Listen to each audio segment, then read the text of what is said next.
আপোনাৰ লগতো এনেকুৱা হ'ব পাৰে, কাৰণ আজিৰ দিনত এইটো এক এনেকুৱা সত্য যাক স্বীকাৰ কৰি ল'বলৈ কাৰো বাবে সহজ নহয়। কাৰণ আজিৰ দিনত প্ৰেম আৰম্ভ হয় বাবু সোনা কভি মত ৰোনা আৰু শেষ হয় লাট ঘোচা খাই হামেশা ৰোনা। বিয়াৰ আগত বহুতে শপত খায় যে চকুৰ পানীৰ টোপ এটাও মাটিত পৰিব নিদিওঁ, আৰু বিয়াৰ পাছত সেই মাটিতে চকুৰ পানীৰ নৈ বয়। বিয়াৰ আগত দিন ৰাতি বাবু সোনাৰে মাথো নিব মন যায়, আৰু বিয়াৰ পাছত সেই বাবু সোনাই যদি এবাৰতকৈ দুবাৰ কথা সুধি দিয়ে,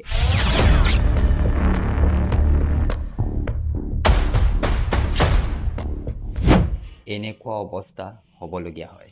ওপৰৱালাজনে দিয়া প্ৰেম এটা বহুত ধুনীয়া উপহাৰ, যদি সেই প্ৰেম সঠিক আৰু সত্যজনৰ লগত হয়। এইটো সত্য যে বিশ্বাসৰ অবিহনে সংসাৰৰ কোনো অস্তিত্ব নাই, কিন্তু সেই বিশ্বাসে কেতিয়াবা বহুত ভয়াৱহ ৰূপ গঢ় লয়। কাৰণ প্ৰেম সেইটো নহয় যোনে অত্যাচাৰ সহ্য কৰিও প্ৰেম কৰিবলগীয়া হয়। অত্যাচাৰ সহ্য নকৰিব।